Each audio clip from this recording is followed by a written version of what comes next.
हम लोग सौभाग्यशाली हैं कि मोदी जी प्राइम मिनिस्टर एक बार नहीं 2 बार आ चुके हैं। बिल्कुल ही रायगढ़ वासियों के मन में जो हर्ष उल्लास जागा है और बड़े उत्साह के साथ कार्य कर रहे हैं कि किस तरह हम लोगों को जाना है, कहां से जाना है, कितने लोग जाना है, ये सारा चीज विचार विमर्श सब लोग कर रहे हैं। ये कि भारतीय जनता पार्टी के कार्यकर्ता मतलब काम में लग गए हैं और कार्यकर्ता तो काम कर ही रहे हैं, लेकिन जनता भी बहुत हर्ष उल्लास के साथ में अपना तैयारी करना है। कहे देखिए, भारतीय जनता पार्टी के नेता नरेंद्र मोदी जी हो, प्रधानमंत्री जी हो, गृह मंत्री जी हो, नड्डा जी हो, केंद्रीय मंत्री, सब तो डेरा डाले यहाँ पे लगातार आ रहे। उनको सत्ता चाहिए। मणिपुर जल रहा है, उनको कोई मतलब नहीं है। हरियाणा जल रहा है, उनको कोई मतलब नहीं है। लेकिन छत्तीसगढ़, मध्य प्रदेश, राजस्थान, तेलंगाना, उनको सत्ता चाहिए। सत्ता के भूखे हैं ये, इसलिए वो लगातार छत्तीसगढ़ आ रहे हैं। मोदी जी चुनावी समय में छत्तीसगढ़ को याद करते हैं और प्रधानमंत्री के रूप में छत्तीसगढ़ जब आते हैं तो छत्तीसगढ़ की 3.25 करोड़ जनसंख्या के आशा धरती हमने भी 9 सांसद बना के उनको प्रधानमंत्री बनाने में योगदान दिया है।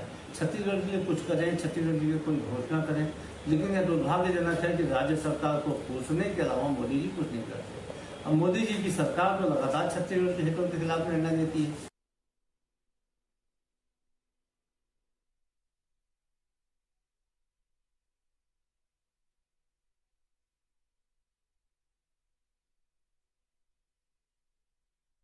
हर बार बढ़ जाती है। जी हाँ, प्रधानमंत्री नरेंद्र मोदी का दौरा होने जा रहा है छत्तीसगढ़ में, और छत्तीसगढ़ में जब मोदी आएंगे तो राजनीतिक हलचलें बढ़ जाती है। बीजेपी इस समय केवल मोदी के भरोसे में है और नरेंद्र मोदी का भरोसा इतना बड़ा है कि उसे ही आगे रखकर बीजेपी चुनाव लड़ना चाहती है। और यही वजह है कि जब नरेंद्र मोदी छत्तीसगढ़ के दौरे पर है तो छत्तीसगढ़ में राजनीतिक हलचलें काफी अधिक हमें देखने को मिल रही है। नरेंद्र मोदी छत्तीसगढ़ के दौरे पर आकर क्या करेंगे, किस तरीके का उनका दौरा होने जा रहा है, क्या प्रमुख घटनाक्रम इस दौरान होगा, और जब छत्तीसगढ़ में अमित शाह के दौरे के रद्द होने के बाद नरेंद्र मोदी का दौरा हो रहा है तो उसका क्या राजनीतिक मायने हैं, इन सब बातों पर आज हम चर्चा करेंगे। चलिए चर्चा के लिए आगे बढ़ते हैं। पहले मिल लेते हैं उन मेहमानों से जो इस चर्चा में हमारे साथ रहेंगे। हम बहुत स्वागत करेंगे। हमारे साथ जुड़ रहे हैं राजनीतिक विश्लेषण रखने के लिए के शर्मा जी, बहुत बहुत स्वागत है आपका, वरिष्ठ पत्रकार हैं। इसके अलावा हमारे साथ बीजेपी का पक्ष रखने के लिए जुड़ रहे हैं सत्यजीत सिंह चौहान जी, बहुत बहुत स्वागत है आपका। और कांग्रेस का पक्ष रखने के लिए हमारे साथ जुड़ रहे हैं अनिल चौहान जी। तो तीनों मेहमानों का स्वागत करते हुए इस चर्चा को मैं शुरू करता हूं। और जैसे कि हमने बताया कि नरेंद्र मोदी का दौरा है और इस दौरे से काफी उम्मीदें लगाए बैठी है भाजपा, तो इसका क्या राजनीतिक असर होगा, कितना इसका इम्पैक्ट पड़ेगा, एक एक करके प्रतिक्रियाएं लेंगे। लेकिन एक पहले विश्लेषण समझ लेते हैं। के शर्मा जी हमारे साथ जुड़े हुए हैं। के शर्मा जी, क्या देखते हैं आप, नरेंद्र मोदी का ये दौरा कितना बूस्टअप दे पाएगा, कितना टॉनिक दे पाएगा बीजेपी को और बीजेपी कार्यकर्ताओं को? देखिए मोहन जी, छत्तीसगढ़ में पहले ही तय हो चुका है कि नरेंद्र मोदी के चेहरे पर और कमल के निशान पर चुनाव लड़ा जाएगा। इसमें अभी तक कोई सीएम का चेहरा तय नहीं हुआ है, जिसके चलते खासकर प्रधानमंत्री का आना छत्तीसगढ़ के लोगों के लिए बेहतर ही होता है, क्योंकि कोई ना कोई सौगात लेके आते हैं। जैसे रायपुर में सौगात लेके गए 1600 करोड़ से ज्यादा का, उसके बाद अभी भी सौगात लेके आ रहे हैं कोयला के क्षेत्र में, रेलवे के क्षेत्र में। रेलवे के यदि 4थी रेल लाइन का काम यदि हो रहा है, थोड़ा सा 60 में बताऊं तो बिलासपुर झारसुगुड़ा 4थी रेल लाइन की बात है, राजनांदगांव से नागपुर 3री रेल लाइन की बात है, उसके बाद अनूपपुर कटनी 3री रेल लाइन की सौगात जो देके जाएंगे। तो इसके साथ ही बहुत सारे जो स्टेशन रायपुर के साथ साथ जो छत्तीसगढ़ में आधा दर्जन स्टेशन है, अमृत भारत स्टेशन स्कीम के तहत इनका भी आधुनिकीकरण, सर्व सुविधा युक्त बनाने का जो काम चल रहा है, यह भी एक महत्वपूर्ण है, जिसमें रायपुर, बिलासपुर, दुर्ग, अकलतरा, तिल्दा, नेवरा, भिलाई, पावर हाउस, गोंदिया, ये स्टेशन है जिसका आधुनिकीकरण और सौंदर्यीकरण का काम चल रहा है। एक तरफ ये विकास का काम भी हो रहा है, दूसरी तरफ यात्री सुविधाएं जो है वो कहीं न कहीं बाधित हो रही है, जिसके चलते हुए कांग्रेस ने आज प्रदेश भर में रेल रोको आंदोलन चलाया है। और रेल सुविधा निश्चित रूप से छत्तीसगढ़ में जीवनदायिनी है, एक प्रमुख यातायात का साधन रेल है। लेकिन जैसे जैसे यात्रियों की संख्या बढ़ रही है, उसके साथ साथ 3री लाइन, 4थी रेल लाइन की आवश्यकता पड़ रही है, नए रेल लाइन की आवश्यकता आप देख रहे हैं। दिल्ली राजहरा रावघाट रेल लाइन के काम बीएसपी कर रहे हैं, वहाँ पुलिस फोर्स लगा के वहाँ उनको निर्माण काम चल रहा है। अब राव घाट से लेकर के जगदलपुर तक रेल लाइन की बात हो रही है। तो कुल मिलाकर के है कि छत्तीसगढ़ में रेल लाइन के विकास के साथ साथ जो आ रहा है, राजनीतिक दृष्टि से यदि देखें तो रायगढ़ जो है फिलहाल कांग्रेस के कब्जे में है। आदिवासियों के लिए आरक्षित 9 विधानसभा सीटों में से सभी 14 विधानसभा सीट कांग्रेस के पास है, लेकिन लोकसभा सीट जो है अभी भाजपा के पास है। तो विधानसभा चुनाव की दृष्टि से देखें तो रायगढ़ एक महत्वपूर्ण स्थान रखता है। और वहाँ टीएस बाबा जो पिछले समय एक बात कही जा रही थी कि ये सीएम पद के दावेदार हैं, जिसका भी कारण एक रहा है इतनी सारी सभी सीटें वहाँ पे आई है। लेकिन अब वे उप मुख्यमंत्री हैं, वो बीच में आया था, वो चुनाव नहीं लड़ेंगे, तो गुटबाजी का लाभ उठाने का भी प्रयास भाजपा ने किया। अभी भी रामानुजगंज के विधायक की टिकट कटेगी नहीं कटेगी, माफ करूंगा नहीं करूंगा, इस प्रकार की जो बातें चल रही है ये भी है। अकेले टीएस बाबा टिकट तय करेंगे यह भी नहीं है, समिति बनी हुई है, उसमें क्या भूमिका होती है ये एक बड़ी बात है। तो कांग्रेस वहाँ यदि एकजुट रहती है तो निश्चित रूप से वहाँ भी कांग्रेस का वहाँ पकड़ मजबूत है आने वाले समय में। और रेल की बात करें तो यहाँ पे कोयला का जिस तरह से उत्पादन होता है, बिलासपुर जोन सर्वाधिक आय देने वाला जोन है, तो ऐसी स्थिति में रेलवे की सुविधाएं छत्तीसगढ़ में बढ़ना चाहिए, लेकिन यात्री सुविधाओं पर कम असर पड़े यह भी ध्यान रखने की बात है। ठीक है, तो एक तरीके से कोशिश ये है कि सरकारी कार्यक्रमों के जरिए छत्तीसगढ़ को सौगात दी जाए और बताने की कोशिश भी की जाए कि केंद्र छत्तीसगढ़ का ध्यान रख रही है। और इसमें सबसे बड़ी सौगात रेलवे लाइन की है जो कि 6000 करोड़ के आसपास की है। ऐसे में इस पूरे दौरे को कैसे देखती है कांग्रेस? हमारे साथ अनिल चौहान जी जुड़े हुए हैं, उनकी ओर रुख करता हूं और उनसे समझने की कोशिश करता हूं। अनिल जी, मेरी आवाज आपको मिल पा रही है? जी अनिल जी, ये हम देख रहे हैं कि मोदी जी का दौरा हो रहा है, अमित शाह भी आने वाले थे लेकिन नहीं आ पाए। कितना चैलेंजिंग मानते हैं? लगातार केंद्रीय नेताओं का बीजेपी दौरा करा रही है, आप लोगों के यहाँ से भी नेता आ रहे हैं, लेकिन जब बीजेपी के बड़े नेता जो कि केंद्रीय स्तर के बड़े पदों में हैं उनके आने का अलग इम्पैक्ट पड़ता है। मोदी जी के दौरे को कैसे देखते हैं आप? ये सवाल मुझसे है मोहन जी? जी अनिल चौहान जी। जी देखिए, मोदी जी का दौरा, इसके पहले आप देख लीजिए कि अमित शाह जी का और केंद्रीय मंत्रियों का लगातार प्रदेश में दौरा हुआ है। इनकी परिवर्तन यात्रा भी प्रदेश में चल रही है, आप जान रहे हैं मोहन जी। लेकिन बड़ी बात यह है कि 5 साल तक भारतीय जनता पार्टी कहाँ थी? कोई भी यात्रा इस प्रदेश में नहीं हुई, कोई बड़ा जनजागरण अभियान नहीं हुआ। और आप तो एक वरिष्ठ पत्रकार हैं, आपका चैनल लोकप्रिय चैनल है। मैं तो जहां तक समझता हूं कि कोई वृक्षारोपण या छोटे छोटे जो कंस्ट्रक्टिव वर्क होते हैं किसी राजनीतिक दल के, वो भी भारतीय जनता पार्टी ने नहीं किया। 5 साल तक दृश्य पटल से भारतीय जनता पार्टी छत्तीसगढ़ से गायब रही। उसके बाद एकाएक केंद्रीय नेतृत्व जागता है जब उसको लगता है कि प्रदेश में चुनाव है, और वो छत्तीसगढ़ महतारी की फोटो लगा लगाकर कार्यक्रमों में शामिल होने लगते हैं। और अब आप देख रहे हैं कि छत्तीसगढ़ में जो खदानों से लेकर बाकी जो मटेरियल है जो अदानी जी को सौंपना है इनको, उसके कारण ये प्रदेश में एक्टिव हो गए हैं। दूसरी बात, भूपेश बघेल जी न सिर्फ छत्तीसगढ़ में एक लोकप्रिय चेहरे के रूप में, पूरे देश में एक बड़े नेता के रूप में उभरे हैं, और भारतीय जनता पार्टी की कलई खोलने में बिना भयभीत हुए वो आगे आ रहे हैं। चाहे भारतीय जनता पार्टी की केंद्र सरकार के इशारे पे लगातार ईडी का छापा हो, सीबीआई आईटी की धमकियां हो, किसी भी प्रकार की चीज हो, लेकिन मुखर होकर भूपेश बघेल जी और छत्तीसगढ़ के कांग्रेस नेता बोल रहे हैं। इसलिए अब भारतीय जनता पार्टी का केंद्रीय नेतृत्व निशाने पर छत्तीसगढ़ को ले लिया, और आप देख रहे हैं गली नुक्कड़ में ईडी घूम रही है। लेकिन बड़ी बात यह है मोहन जी कि अमित शाह जी ने 2018 में भी कहा था कि अब की बार 65 पार, और आप जानते हैं कि कांग्रेस 65 पार हो गई। तो देखिए, इनके दौरे लगातार जारी हैं। प्रदेश में यहाँ के स्थानीय कोई भी भाजपा का चेहरा नहीं है, ना कोई बड़ा मुद्दा है इनके पास। राष्ट्रपति शासन लगाकर बिना किसी मंडल, प्रदेश, जिला, किसी भी यूनिट की बैठक नहीं होती। ये कैंडिडेट थोप देते हैं यहाँ की भाजपा इकाई के ऊपर, और लगातार अपने हिसाब से भारतीय जनता पार्टी के इस प्रदेश इकाई को संचालित कर रहे हैं, और चुनाव में भी राष्ट्रीय नेतृत्व काम कर रहा है। लेकिन कांग्रेस, आप बनिस्पत देखिएगा, सधे हुए तरीके से काम कर रही है। हर कार्यकर्ता, हर नेता की बात सुन रही है, और पूरी प्रक्रिया के बाद ही नामों की घोषणा करेगी, और इनकी कलई खोलने का भी काम कर रहे हैं। छत्तीसगढ़ से जो सौतेला व्यवहार हो रहा है, आज चुनावी वर्ष में सौगात देने की बात प्रधानमंत्री जी करते हैं। 5 साल कहाँ थे? भूपेश बघेल जी ने तो कर्ज माफी के लिए 5 साल इंतजार नहीं किया, कुर्सी पर बैठते ही दिया।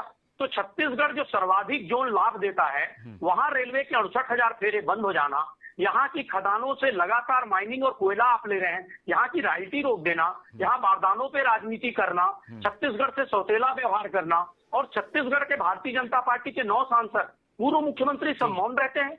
ये छत्तीसगढ़ का कौन सा हित है साहब? ये 15 साल का इनका कुशासन ही नहीं, 5 सालों में जो इन लोगों ने छत्तीसगढ़ के साथ सौतेला व्यवहार होने में मौन सहमति दी है, उसका भी तो हिसाब जनता मांगेगी ना मोहन जी से। ठीक है, तो अब ये किस मुंह से जनता के बीच जाएंगे? जी ठीक है, चुनावी वर्ष है इसलिए बड़े नेताओं का आना जो है वो आम बात है, लेकिन मोदी के चेहरे को आगे करके जब वोट मांगे जाएंगे तो हम इसका असर 2019 के लोकसभा चुनाव में देख चुके हैं, इसलिए शायद बीजेपी उन्हें आगे कर रही है। बीजेपी का रुख कर लेते हैं। सत्यजीत सिंह जी हमारे साथ हैं। सिंह साहब, ये सुनिए, कांग्रेस कह रही है कि कोई असर नहीं होगा और आप लोग के पास नेतृत्व नहीं है, इसलिए मोदी जी को आगे करना पड़ रहा है। अमित शाह नहीं आते तो सवाल उठते हैं, अब मोदी जी आ रहे हैं तो भी सवाल उठ रहे हैं, क्या कहेंगे आप?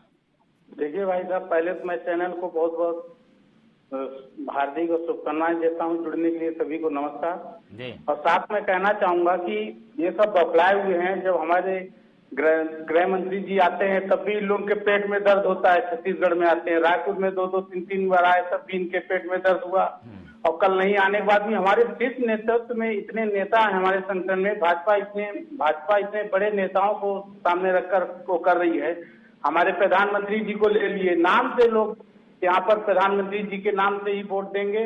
और चुनाव सत्र चल रहा है, कल की संख्या को लेकर इतना सब लोग घबराए हुए हैं कि वो लोग आकलन ही नहीं कर पा रहे हैं कि ये संख्या दंतेवाड़ा विधानसभा में कैसे उभर कर आई है।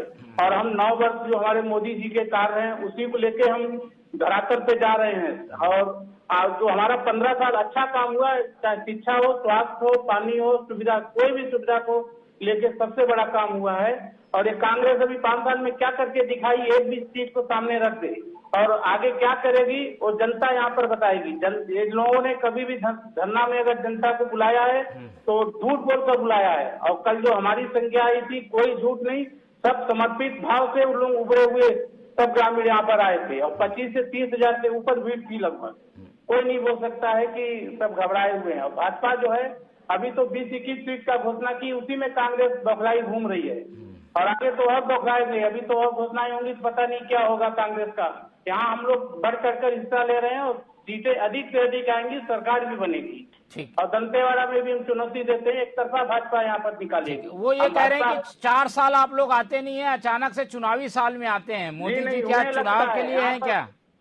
यहाँ पर हर भाजपा जो है सक्रिय रूप से काम करता है। यहाँ भाजपा के लिए काम होता है, व्यक्ति के लिए काम नहीं हो रहा था, संगठन के लिए काम हो रहा है। प्रधानमंत्री जी के नेतृत्व में पूरा काम होता है। हमारे जेपी प्रकाश नड्डा जी हैं, उनसे काम होता है। हमारे प्रदेश अध्यक्ष हैं अभी, उनके साहु जी के नेतृत्व में पूरा काम हो रहा है। हर मंडल में, हर शक्ति केंद्र में हमारा काम चल रहा है कंटिन्यू। ठीक है, उसी को लेके बौखलाए हुए हैं कांग्रेस वाले। नहीं, वो तो बौखलाए हुए होंगे, लेकिन हम ये जानना चाह रहे हैं कि मोदी जी 4 साल नहीं आए, बहुत कम दौरा किया, अब एकदम से दौरे की बाढ़ आ गई है, तो सवाल तो उठेंगे ना भाई, ये क्या चुनावी दौरे होते हैं क्या? हमारे केंद्रीय नेता बराबर आ रहे थे, बराबर केंद्रीय नेता 6 महीने साल भर में बराबर 2-2, 3-3 बार आना हो रहा था। कौन बोल रहा है नहीं आ रहे हैं? ठीक है, वो भी केंद्रीय नेता भी तो आखिर उन्हीं के बनाए हुए नेता हैं सब। चलिए अनिल चौहान जी की ओर रुक करता हूँ। अनिल जी, एक तरफ आप लोग ट्रेन को लेकर प्रदर्शन कर रहे हैं, दूसरी तरफ ट्रेन को लेकर सौगात दे रहे हैं मोदी जी, तो जो आप लोगों के गिले शिकवे थे वो तो दूर हो जाएंगे। 6000 करोड़ की रेल परियोजनाएं शुरू हो रही है छत्तीसगढ़ में, ये तो खुशी की बात है। तो जो सुविधाओं की जरूरत थी वो दे रहे हैं। तो मोहन जी, ये घोषणाएं जो अब होने वाली है चुनावी वर्ष में, कि कितनी सार्थक रहेंगी और क्या जनता इसको प्रदेश की नहीं समझती है, ये बड़ी बात है। दूसरी बात, यहाँ भारतीय जनता पार्टी के विद्वान प्रवक्ता कह रहे हैं कि मोदी जी प्रधानमंत्री के चेहरे पे हम राज्य का चुनाव लड़ेंगे। तो क्या वो ये कहना चाहते हैं कि मुख्यमंत्री का चेहरा मोदी जी होंगे? मोदी जी को मुख्यमंत्री प्रोजेक्ट कर रहे हैं।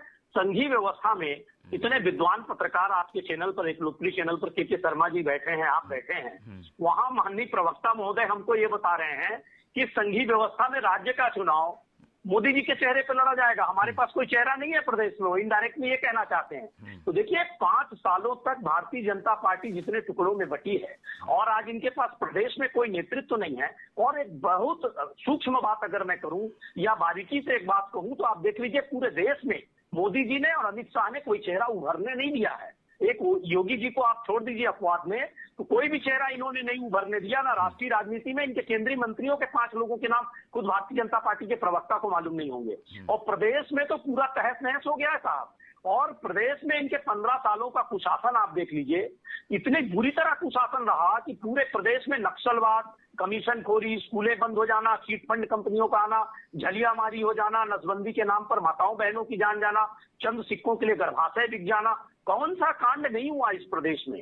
छत्तीसगढ़ की प्रकृति और संस्कृति का कैसा दोहन नहीं हुआ।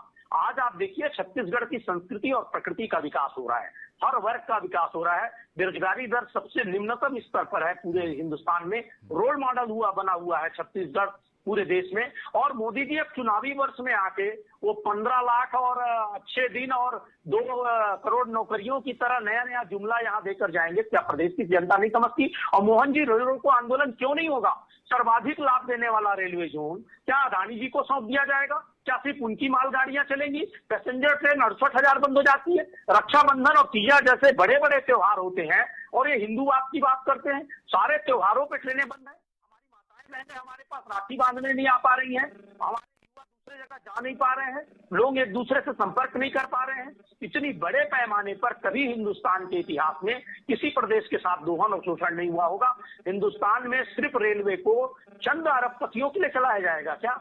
तो क्या कांग्रेस शांत बैठी रहेगी? क्या अपने प्रदेश की जनता के लिए आवाज नहीं उठाएगी? इसलिए हमने आवाज उठाई। आप लोगों की ओर से जवाबी सभाएं क्या होगी? चलिए घोषणा कर रहे हैं। ठीक है चौहान जी, हम ये जानना चाह रहे थे, मोदी जी आ रहे हैं, शाह जी आ रहे हैं, कई लोग आ रहे हैं, आप लोगों के यहाँ से क्या होगा, कौन आएगा? और देखिए मोहन जी, हमारे यहाँ मार्गदर्शन के लिए हमारे राष्ट्रीय नेताओं का समय समय पर दौरा होता है, जो एक कहना चाहिए कि जिस तरह की पद्धति और परंपरा रही है उस हिसाब से हमारे नेता आएंगे, हमको मार्गदर्शन करेंगे, प्रदेश की जनता से संवाद भी करेंगे। लेकिन चुनाव को हाईजैक हमारे यहाँ राष्ट्रीय नेता नहीं करते। हमारे प्रदेश में बहुत कुशल नेतृत्व है, माननीय मुख्यमंत्री भूपेश बघेल जी, टी.एस. सिंहदेव जी, चरणदास महंत जी और वरिष्ठ नेता है आदिवासी नेताओं में अमरजीत भगत जी, कवासी लखमा जी, बड़े बड़े नाम है हमारे पास। तो हमारे यहाँ हम काम के आधार पर चुनाव लड़ेंगे। हमारे प्रदेश में बड़े बड़े नेता हैं, राष्ट्रीय नेताओं का मार्गदर्शन समय समय पर लिया जाएगा, जैसे एक रूटीन में लिया जाता था। लेकिन इनके यहाँ केंद्र के नेताओं ने हाईजैक कर लिया है, राष्ट्रपति शासन बड़ा आरोप है। ठीक है सत्यजीत जी, हाईजैक हो गया है आप लोग का चुनाव, बाहर के नेताओं से चल रहा है, टिकट भी बाहर के लोग बांट देते हैं, पता नहीं चलता, हाईजैक हो गया है पूरा चुनाव कहा जा रहा है। ये कांग्रेस के लोग कहते हैं, अभी शिक्षा व्यवस्था दुरुस्त है। सुकमा की नाबालिग जो इतना दुष्कर्म हुआ उसको कहाँ देखा गया? कोंटा में जो हमारे प्रभारी मंत्री जी वहाँ पर रहते हुए हैं कांग्रेस के, तो कहाँ देखा जा रहा है? गरीबों को क्या लाभ मिला है? कहाँ बेरोजगारी भत्ता किसको मिल रहा है? आप बताइए। वो ये कह रहे हैं कि मोदी जी आते हैं तो सब पीछे हो जाते हैं, उन लोग स्थानीय नेताओं के भरोसे हैं, आप लोग मोदी जी के भरोसे हैं। नहीं, ये गलत बोल रहे हैं। उनको दिख रहा है ना, हमारे प्रदेश में नेतृत्व कर रहे हैं, प्रदेश के उससे कर रहे हैं। हमारे जेपी नड्डा जी, पूरा हाईकमान जेपी नड्डा जी हैं, हमारे राष्ट्रीय अध्यक्ष जी हैं, उनके नेतृत्व में चलता है। हमारे प्रदेश में हमारे प्रदेश अध्यक्ष जी हैं अरुण साहु जी, उनके नेतृत्व में चलता है। हमारे प्रधानमंत्री तो हमारे यहाँ ही हैं, तो कैसे नहीं चलेगा? इनके पास कोई शीर्ष नेतृत्व है तो बता देना। अभी तक इन्होंने किसको शीर्ष नेतृत्व माना है? ठीक है, किसको मानते हैं चौहान जी? शीर्ष नेतृत्व में गांधी परिवार है या खड़गे जी है?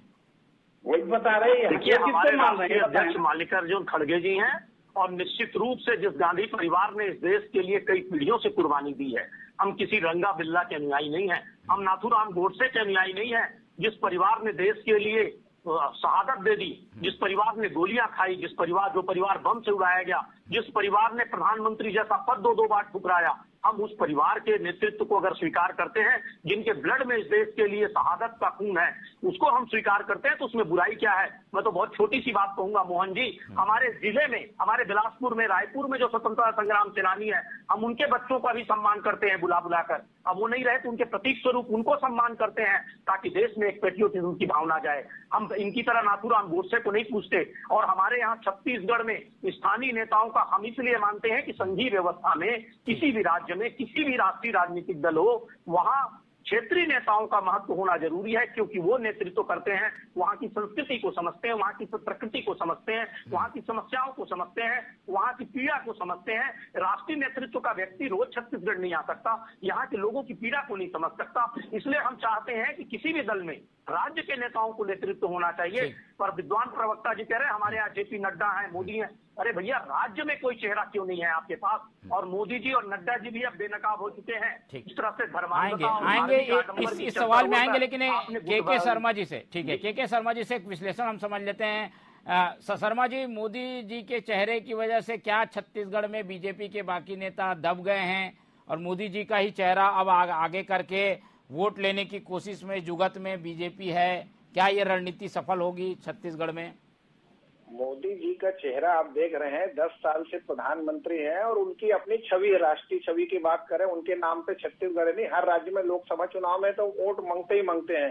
अब जहां तक छत्तीसगढ़ की बात है, छत्तीसगढ़ में कांग्रेस, भाजपा के पास हो चाहे कांग्रेस के पास, दोनों के पास पर्याप्त नेता है। चाहे रमन सिंह की बात करें, 15 साल कम से कम 10 मंत्री लगातार रहे हैं। इनकी क्या छवि है ये अलग विषय है। जन छवि नेताओं की कितनी है, स्थानीय नेताओं की या 71 विधायक कांग्रेस की बात करें या पूरे 90 विधायक, इनकी जो चेहरे की छवि है, जो नेताओं की छवि है, वही जनता सामने देखती है, उसी को पार्टी समझती है और उसी के आधार पर मतदान करती है।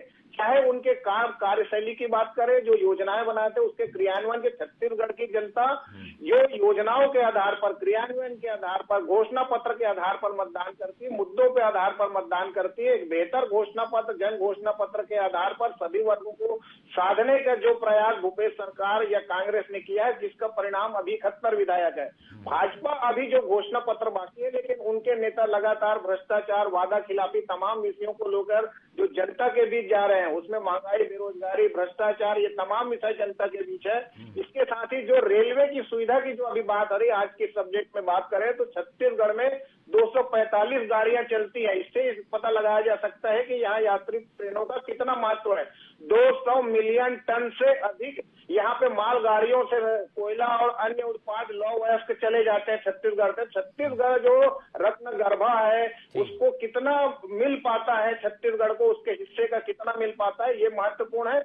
क्या इसके लिए जो कांग्रेस और भाजपा के बीच बात आती है, डबल इंजन की बात या राजनीतिक द्वेष के चलते हुए इस प्रकार की क्या छत्तीसगढ़ की उपेक्षा की जा रही है, ये जनता को समझना है। और निश्चित रूप से मुझे लगता है कि प्रधानमंत्री आ रहे हैं और उनके चेहरे पे यदि चुनाव लड़ रही है, ये भाजपा का लुकआउट है। लेकिन जनता जो है, स्थानीय चेहरा जो उनके सामने, चाहे वो पार्षद से लेकर आप पूर्व मुख्यमंत्री बात करें, वर्तमान मुख्यमंत्री की बात करें, स्थानीय लोग, गांव का एक पंच भी कांग्रेस का या भाजपा का हो, उसके चेहरे के आधार पर, उसकी कार्य प्रणाली के आधार पर मतदान जनता करती है। वो देखती है कि किस प्रकार का व्यवहार कर रहा है, इसलिए कार्यकर्ता ही देश कहा जाता है, जिनके चेहरे के आधार पर, उनके कार्य प्रणाली के आधार पर। मुझे लगता है कि राजनीतिक दल के कार्यकर्ताओं को निश्चित रूप से राजनीति में लाभ के साथ साथ जन सेवा को ही प्रमुखता से लेनी चाहिए। जितना जन सेवा करेंगे उतना ही वे आगे जाएंगे। एक अच्छा विश्लेषण के शर्मा जी ने रख दिया है। सवाल ले लेता हूँ सत्यजीत जी, चेहरा रखना पड़ेगा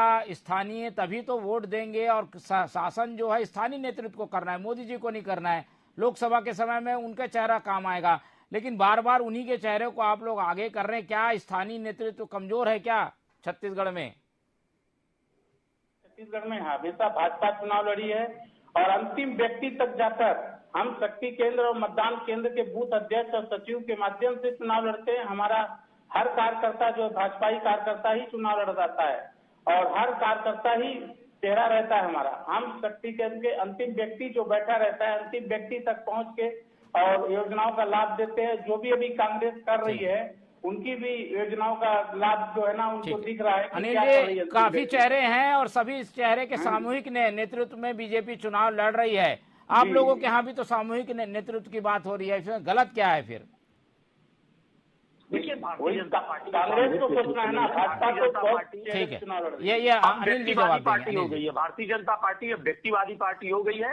सिर्फ नरेंद्र मोदी जी के इशारे पर पूरी भारतीय जनता पार्टी चलती है। और नरेंद्र मोदी जी किसके इशारों पर चलते हैं? 2 अरबपति हैं, मैं नाम नहीं लूंगा आपके लोकप्रिय चैनल पर। और कांग्रेस की जहां तक बात है, तो कांग्रेस अपनी स्थानीय इकाइयों से फीडबैक लेती है। इसका सबसे बड़ा उदाहरण आप टिकट वितरण में देख रहे हैं। ब्लॉक, जिला और प्रदेश, उसके बाद राष्ट्रीय स्तर पर वो चीजें जा रही हैं। और कांग्रेस अपने मैनिफेस्टो में जो घोषणा की थी, उस घोषणा के 90% वादों के आधार पर जनता के बीच जाएगी।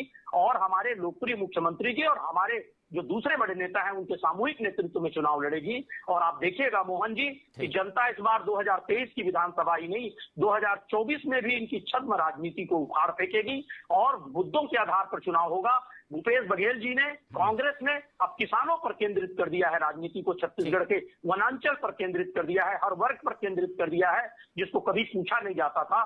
तो अब आसान नहीं होगा चुनाव की धर्मांधता के आधार पर लड़ने या फूट डाल के वोट ले लें। अब ये संभव नहीं है। छत्तीसगढ़ की जनता खासकर जागरूक है और पूरे देश में एक रोल मॉडल के रूप में छत्तीसगढ़ का इलेक्शन होगा।